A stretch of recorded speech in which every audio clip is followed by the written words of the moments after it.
Hello, today we're turning a small room into a DIY studio. And when I say small, I don't mean unrealistic TV show standard of small, I mean really tiny. This room is my partner's office, but it's also a wardrobe, storage for DIY materials, a music room, and also home for our craft machines like the laser cutter and 3D printers. So working here has started to feel a little bit suffocating. Instead of doing a big renovation or buying a lot of new furniture, our goal is simple: reorganize what we already have and see if we can make this space actually work. We live in a small apartment, so space is limited, and I know a lot of people deal with the same thing. The room isn't terrible, we already improved it a lot compared to a few years ago. But it still feels crowded and not very inspiring to work in. So the challenge for this video is to create a functional office or DIY studio in a really small room without spending a fortune. My work and sewing area is in the dining room / living room / kitchen, but I actually love it because it's an open space. If you're interested in how we build my sewing corner with a little budget, you will find that video in the description.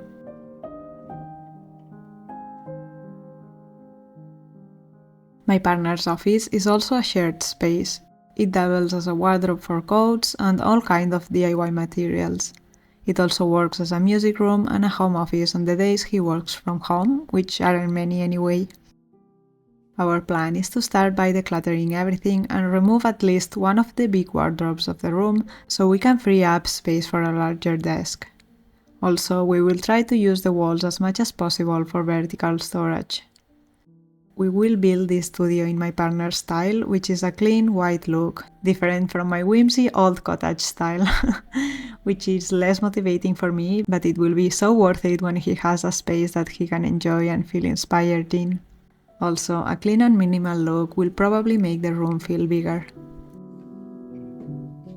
The first step is to declutter this room and the rest of the house as well, and hopefully free up enough space to get rid of that wardrobe. We can't really remove any more furniture though, because this is the room closest to the entrance of the apartment, so having a place for coats and shoes is non-negotiable. Let's start.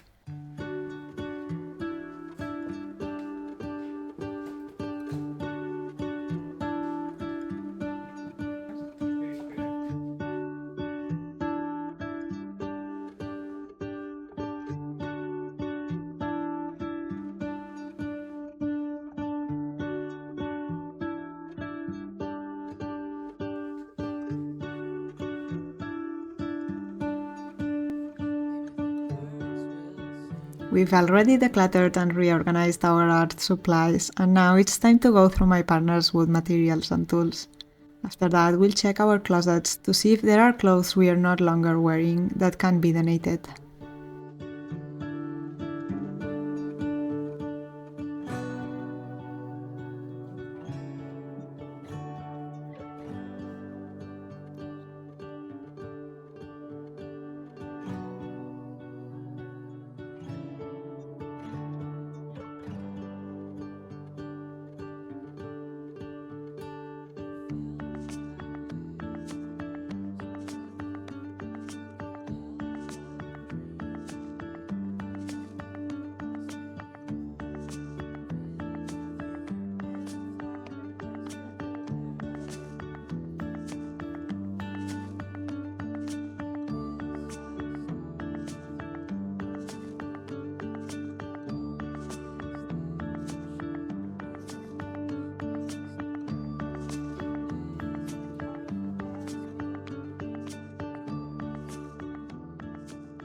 After spending a whole Saturday decluttering not just this room, but other storage spaces around the house, we realized how many things we had been holding on to.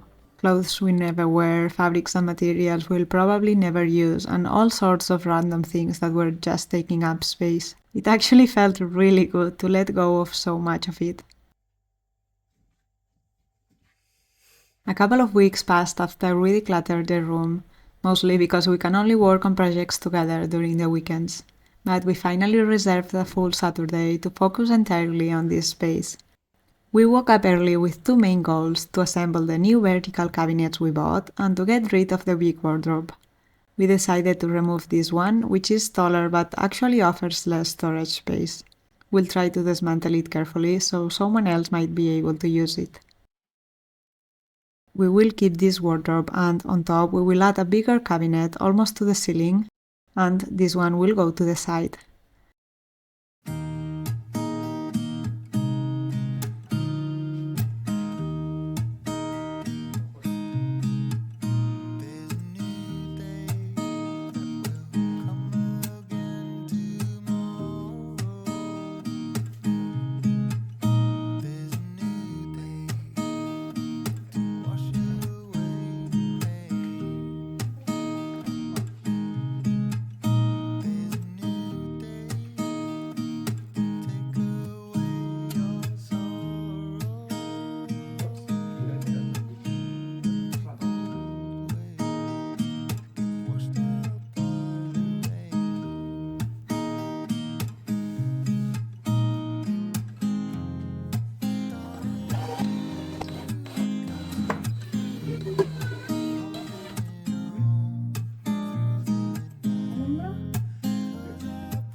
Now it's time to finally empty the closet we want to take out.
We finally took the wardrobe out and look at the space difference. In a space this small, moving a single piece of furniture can completely change how the room feels. And when floor space is limited, the walls become your best friend. We are going to add some cabinets here, and the desk will go here, forming an L shape. We got a couple of new cabinets and shelves, but we're also reusing this TV stand that we found in the trash a while ago. Thanks to that, the total cost of this project ended up much lower than expected. The goal isn't to make it perfect, just to make the space practical and comfortable to work in. Let's see how that goes. By the way, it seems I'm doing all the work, but I did not. It's just that he's more shy to appear on camera, and I only have footage of me doing stuff.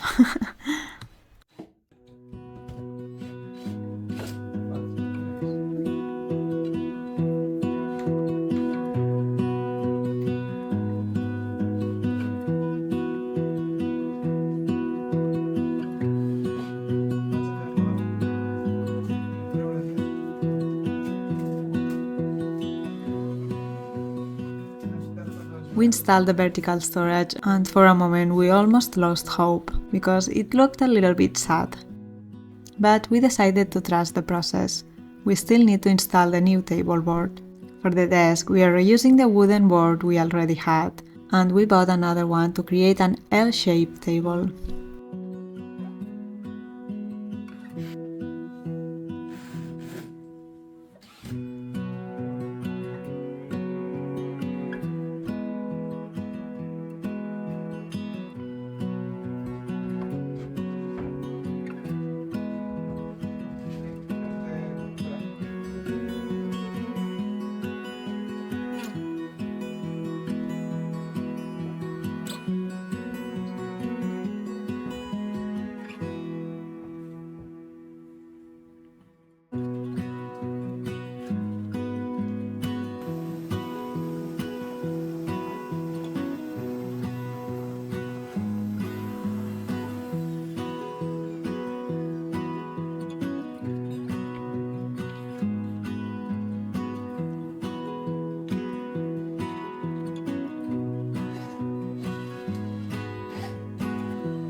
Now that the desk is in place, things are finally starting to look more promising. But the walls are looking pretty rough, so we decided to add a bit of texture here. A couple of years ago, a neighbor was throwing away some leftover paneling and we asked if we could keep it. It was completely new material that cost around €100, so we were very lucky to rescue it. We already used most of it in our guest room, and the rest has been living behind the sofa for 2 years, so I'm very happy to finally use it.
This was actually quite easy to install and it makes such a difference. We still need to paint a few small details and bring everything back into the room, but I'm honestly too tired to keep working and filming every step today. So we're going to finish these last bits off camera. Once we brought everything to the room, we decided to install the filament spools of our 3D printer into the wall instead of keeping them on the table. All we needed to do was print a bracket. There are a lot of options for this on Maker World, and many of them have official bambulab approval, so you know they are reliable designs. Printing this took about 8 hours and installing it took around 20 minutes, mostly because we had to drill into the wall.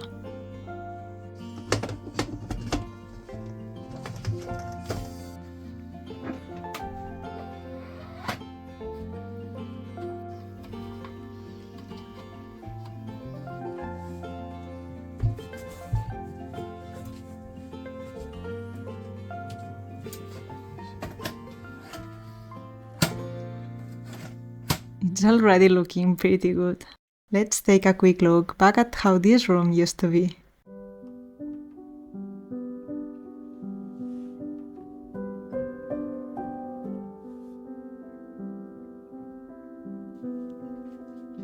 And now this is our new DIY cave.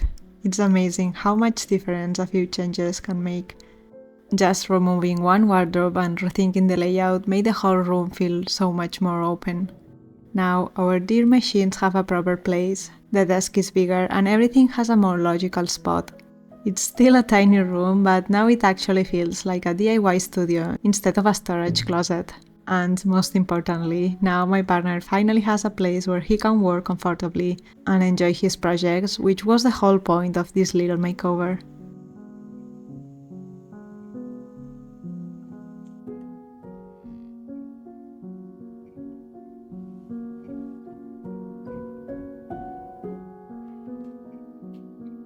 Next on our list is replacing this curtain with a blind because it's a bit in the way, and figuring out how to make better use of the space under the desk. If you have any ideas for how we could use this corner, feel free to share them in the comments. I hope you enjoyed and I will see you in my next video. Adeu!